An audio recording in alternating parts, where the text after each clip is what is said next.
اللہ رب العزت اس آیت کریمہ میں ارشاد فرما رہے ہیں للفقراء الذین احصروا فی سبیل اللہ، خیرات ان فقراء کا حق ہے جو اللہ کی راہ میں روک دیے گئے ہیں، لا یستطیعون ضربا فی الارض، وہ امور دین میں ہمہ وقت مشغول رہنے کے باعث زمین میں چل پھر بھی نہیں سکتے، یحسبہم الجاہل اغنیاء من التعفف، ان کے طمع سے باز رہنے کے باعث نادان جو ان کے حال سے بے خبر ہے انہیں مالدار سمجھے ہوئے ہے، تعرفہم بسیماہم، تم انہیں ان کی صورت سے پہچان لوگے، لا یسألون الناس الحافا، وہ لوگوں سے بالکل سوال ہی نہیں کرتے کہ کہیں مخلوق کے سامنے گڑ گڑانا نہ پڑے، وما تنفقوا من خیر فإن اللہ بہ علیم، اور تم جو مال بھی خرچ کرو تو بے شک اللہ اسے خوب جانتا ہے۔ حضرات، ملکی معیشت انتہائی تنگی کا شکار ہے، ایسے میں ہمیں اپنے معاشی معاملات میں قناعت اختیار کرنی چاہیے۔ قناعت کے بارے میں اسلام کیا کہتا ہے، اس کے فوائد و ثمرات کیا ہیں، اس کی اہمیت کیا ہے، اور قناعت کیسے ہمارے اندر آنی چاہیے، اس پر آج گفتگو ہوگی۔ قناعت یہ ہوس کی ضد ہے۔ قناعت کے لفظی معنی ہے تھوڑی سی چیز پر رضامندی، جو کچھ مل جائے اس پر صبر کر لینا۔ قناعت دنیاوی معاملات میں اعتدال کو کہتے ہیں، میانہ روی کو کہتے ہیں، اور کفایت شعاری اختیار کرنے کو کہتے ہیں۔ افراط و تفریط اور اسراف سے بچنا یہ بھی قناعت ہے۔ اللہ تعالیٰ نے جو نعمتیں دی ہیں ان پر شکر ادا کرنا اور زوال نعمت پر صبر کرنا اور اللہ کی ذات پر توکل رکھنا، یہ بھی قناعت۔ قناعت کے فوائد و ثمرات میں سے چند ایک باتیں گزشتہ خطبے میں بھی آپ سن چکے ہیں کہ قناعت کامیابی کی ضمانت ہے۔ قناعت اختیار کرنے والے کے لیے اللہ کے نبی صلی اللہ علیہ وسلم نے بشارت دی ہے۔ سیدنا فضالہ بن عبید رضی اللہ تعالیٰ عنہ بیان کرتے ہیں کہ نبی صلی اللہ علیہ وسلم کو میں نے فرماتے ہوئے سنا، طوبی لمن ہدی الی الاسلام، اس کے لیے بشارت ہے جسے اسلام کی ہدایت نصیب ہوئی، جو مسلمان ہوا اس کے لیے بشارت ہے۔ وَكَانَ عَيْشُهُ كَفَافًا وَقَنَعًا، اور جسے بقدر ضرورت روزی نصیب ہوئی اور اس نے اس پر قناعت کی، یعنی اس کے لیے خوشخبری ہے جس نے اللہ تعالیٰ نے اس کی ضرورت کے مطابق اسے رزق عطا کیا، روزی دی، اور اس نے اس پر قناعت کی، تو نبی صلی اللہ علیہ وسلم فرما رہے ہیں کہ اس کے لیے بشارت ہے، خوشخبری۔ قرآن کی آیت کے حوالے سے آپ گزشتہ خطبہ میں سن چکے ہیں کہ قناعت جس بندے کو عطا کر دی گئی، سچ یہ ہے کہ اسے بہترین زندگی عطا کر دی گئی۔ قناعت کی بدولت رزق میں فراوانی ہوتی ہے۔ قناعت اور خودداری سے جنت کی ضمانت دی ہے اللہ کے نبی صلی اللہ علیہ وسلم نے۔ قناعت شکر گزاری کا سب سے بڑا ذریعہ ہے۔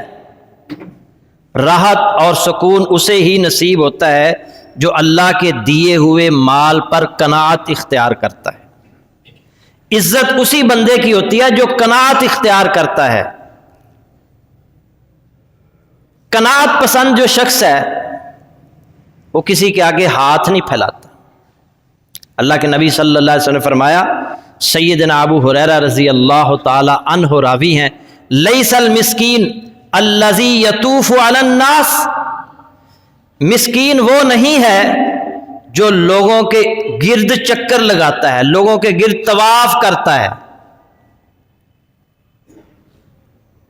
تردہ اللقمۃ واللقمتان والتمرۃ والتمرتان، ایک یا دو لقموں، ایک یا دو کھجوروں کا لالچ اسے گھماتا پھراتا ہے، کبھی ایک بندے کے پاس، کبھی دوسرے بندے کے پاس، ایک ایک دو دو روپیہ اکٹھا کرنے کے لیے کبھی ایک اس کے پاس کبھی اس کے پاس. وَلَٰكِن مِسْكِينُ الَّذِي لَا يَجِدُ غِنًى يُغْنِيهِ، بلکہ مسکین تو وہ ہے جس کے پاس نہ تو اتنا مال ہو کہ اس کی ضرورت کو پورا کر سکے، وَلَا يُفْتَنُ بِهِ، نہ وہ مسکین نظر آتا ہو فَيُتَصَدَّقُ عَلَيْهِ کہ لوگ اسے صدقہ دیں، وَلَا يَقُومُ فَيَسْأَلُ النَّاسَ، اور نہ وہ کھڑے ہو کر لوگوں سے مانگتا ہے،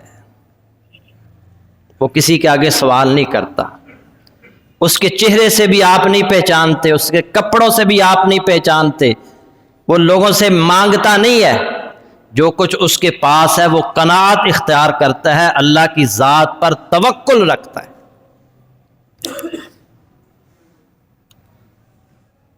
اور یہ بھی یاد رکھیں کہ اصل امیری جو ہے نا یہ دل کی امیری ہے.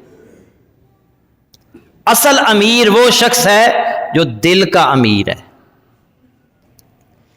اور قناعت پسند شخص ہی دل کا امیر ہوتا ہے.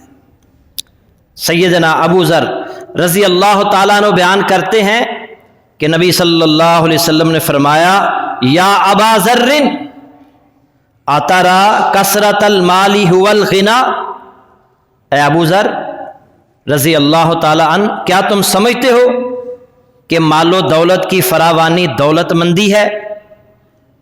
وہ کہتا ہے میں نے عرض کیا نعم یا رسول اللہ، ہاں اللہ کے رسول.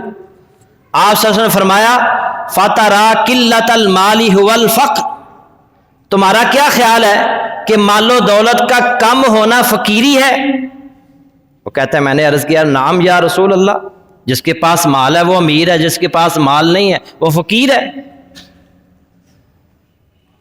آپ نے فرمایا انما الغنا غنى القلب والفقر فقر القلب، اصل دولت مندی تو دل کا غنی ہونا ہے اور اصل فقیری دل کی فقیری ہے.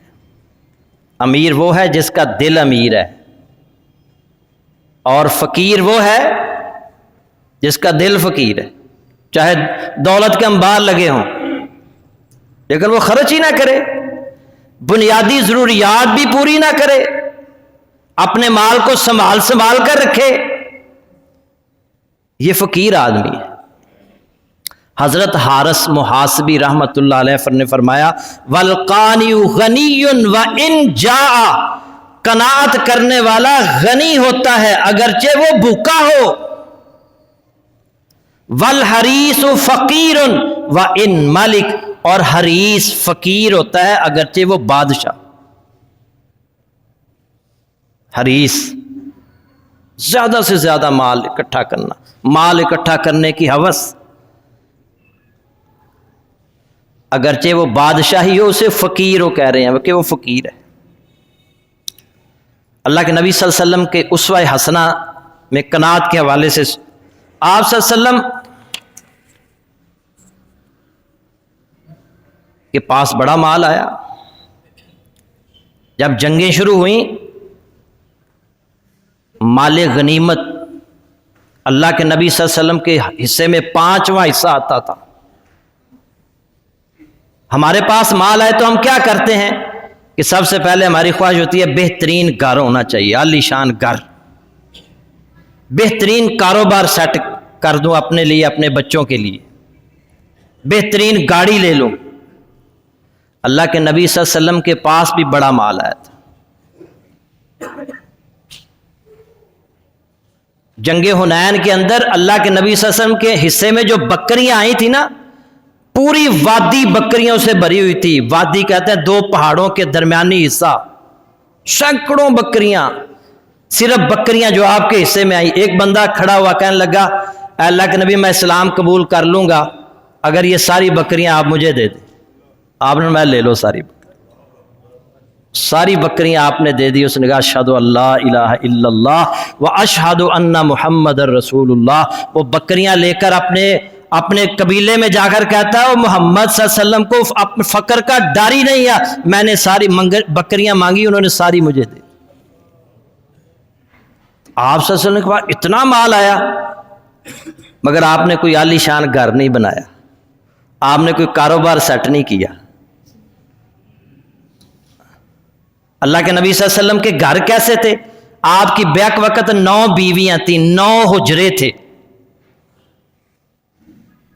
داؤد بن قیس رحمت اللہ علیہ فرماتے ہیں میں نے وہ حجرے دیکھے ہیں، کھجور کی ٹہنیوں سے بنے ہوئے تھے جنہیں باہر کی جانب سے بالوں کے ٹاٹوں سے ڈھانپا ہوا تھا، اور میرا گمان ہے کہ صحن کے دروازے سے کمرے کے دروازے تک 6 یا 7 ہاتھ یعنی 9 یا 10.5 فٹ کا فاصلہ تھا، اور کمرے کا اندرونی حصہ 15 فٹ تھا، اور میرا گمان ہے کہ گھر کی چوڑائی 7-8 ہاتھ یعنی 10.5-12 فٹ کے درمیان تھی.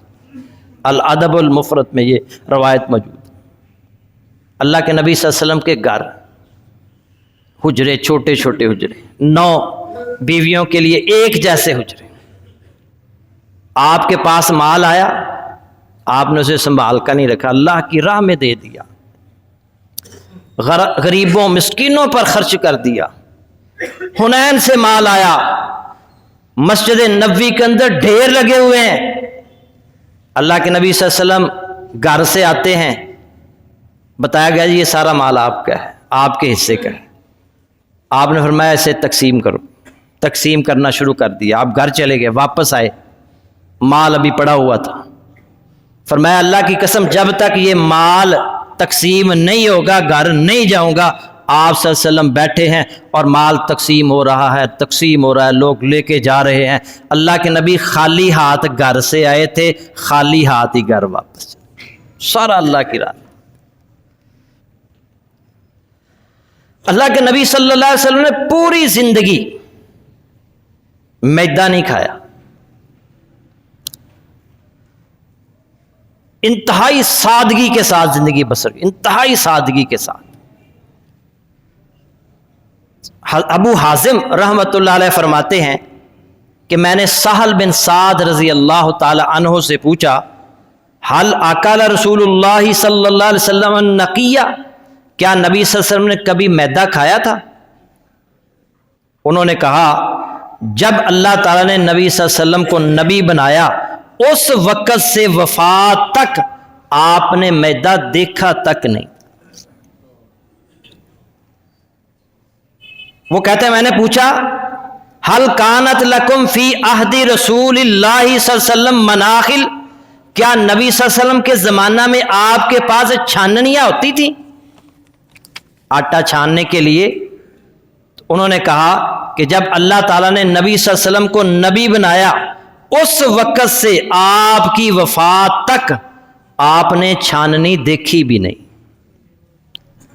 وہ کہتے ہیں میں نے پوچھا کیف کنتم تاکلون الشعیر غیر منخول، آپ لوگ بغیر چھنا ہوا جو کس طرح کھاتے تھے؟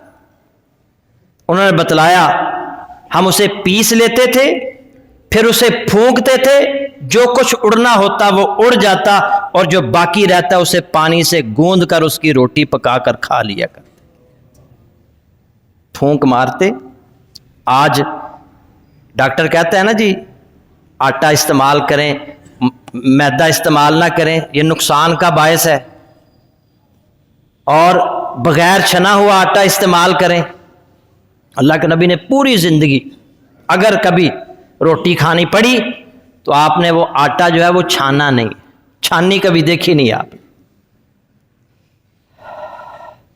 نبی صلی اللہ علیہ وسلم، میں نے ابھی بتایا کتنا مال آپ کے پاس آیا ہجرت کے بعد، جب جنگیں شروع ہوئیں مال غنیمت 5واں حصہ اللہ کے نبی صلی اللہ علیہ وسلم کے پاس آتا تھا، لیکن آپ سارا اللہ کی راہ میں دے دیا کرتے تھے.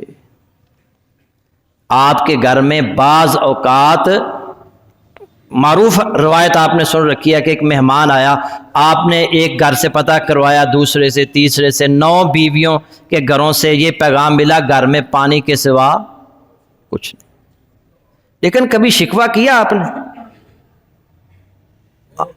ہم ہر بندہ روتا ہے، چیختا چلاتا ہے، واہ ویلا کرتا ہے کہ وہ بڑا یہ حالات بڑے خراب ہو گئے جی. حالات شکر کرتے ہی نہیں ہم. سیدہ عائشہ رضی اللہ تعالی عنہ بیان کرتی ہیں کہ میرے پاس ایک عورت آئی اپنی 2 بیٹیوں کی ہمراہ. اس نے مجھ سے سوال کیا فلم تجد اندی غیر تمرۃ واحدۃ، لیکن اس نے میرے پاس سوائے ایک کھجور کے اور کچھ نہ پایا۔ اللہ کے نبی صلی اللہ علیہ وسلم کے گھر میں سیدہ عائشہ فرما رہی ہیں میرے گھر میں صرف ایک کھجور، اور اس نے مجھ سے مانگ لی۔ بیٹیاں بھی بھوکی تھیں، وہ خود بھی بھوکی تھی، وہ کہتی ہیں فَآتَيْتُهَا فَقَسَمَتْهَا بَيْنَ ابْنَتَيْهَا، میں نے اس کو وہی دے دی، اس نے اس کو لے کر اس کو دو حصوں میں تقسیم کر دیا، ایک بیٹی کو حصہ دے دیا، دوسری بیٹی کو حصہ دے دیا۔ ثم قامت فخرجت، پھر اٹھ کر چلی گئی۔ نبی صلی اللہ علیہ وسلم میرے ہاں تشریف لائے تو میں نے سارا واقعہ آپ کے سامنے رکھا۔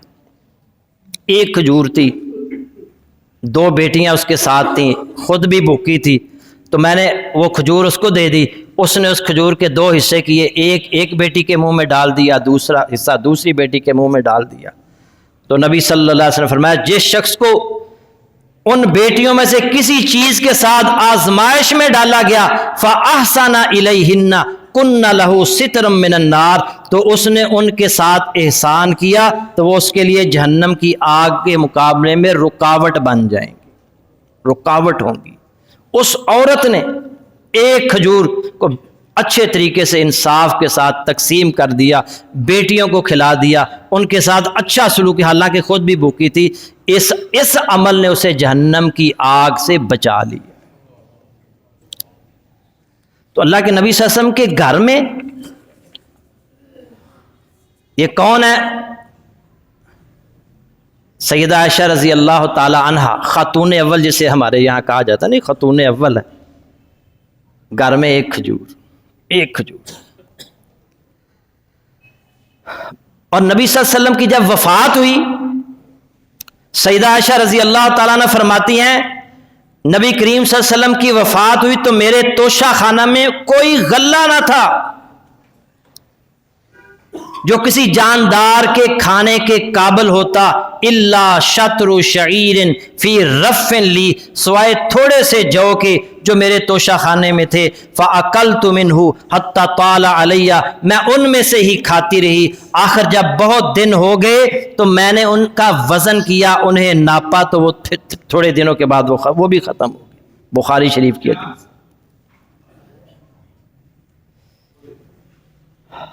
یہ ہے اللہ کے نبی صلی اللہ علیہ وسلم کے گھر کے حالات، لیکن آپ صلی اللہ علیہ وسلم نے صبر کیا، شکر کیا، اللہ نے مال عنایت کیا بھی، آپ نے اسے سنبھال کر نہیں رکھا، اللہ کی راہ میں دے دیا۔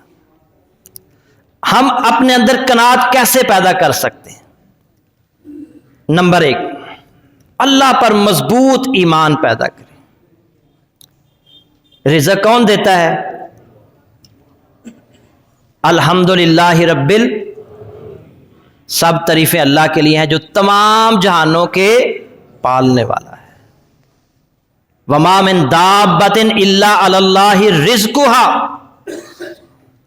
رزق اللہ نے اپنے ذمے لے رکھا ہے، اور اس نے تو جب ماں کے پیٹ میں ہم تھے، 4 مہینے کا بچہ ابھی ہوتا ہے، ماں کے پیٹ میں ہوتا ہے، اللہ اس کا رزق لکھ دیتا ہے۔ اللہ پر ایمان تو پیدا کریں۔ اللہ کبھی کسی کو بھوکا سونے نہیں دیتا۔ اگر اللہ پر ایمان، کامل ایمان ہو تو اللہ پر ایمان پیدا ہوگا تو انسان کے اندر قناعت پیدا ہوگی، اور قناعت اختیار کرنے سے قناعت آتی ہے۔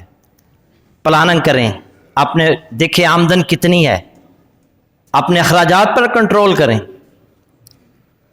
جو انتہائی بنیادی ضرورت کی چیزیں ہیں ان پر اپنا پیسہ خرچ کریں، فضول اور بے مقصد چیزوں کو چھوڑ دیں جب تک حالات بہتر نہیں ہوتے۔ نبی صلی اللہ علیہ وسلم نے فرمایا، حضرت حکیم بن حزام رضی اللہ تعالیٰ عنہ سے مروی ہے، نبی صلی اللہ علیہ وسلم نے فرمایا الید العلیٰ خیر من الید السفلی، اوپر والا ہاتھ یعنی دینے والا ہاتھ نیچے والے ہاتھ یعنی لینے والے سے بہتر ہے۔ وابدأ بمن تعول، اور صدقہ کی ابتدا اپنے اہل و عیال سے کرو۔ وخیر الصدقۃ عن ظہر غنی، اور بہترین صدقہ وہ ہے جس کے بعد مالداری قائم رہے، غنا قائم رہے، استغنا رہے. اس کی بھی اجازت نہیں ہے کہ آپ سب کچھ اللہ کی راہ میں دے دیں. آپ کا ایمان اللہ کے نبی صلی اللہ علیہ وسلم جیسا تو نہیں ہے نا, ابو بکر صدیق جیسا تو نہیں ہے نا. وَيَسْأَلُونَكَ مَاذَا يُنْفِقُونَ, وہ آپ سے سوال کرتے ہیں کیا خرچ کریں.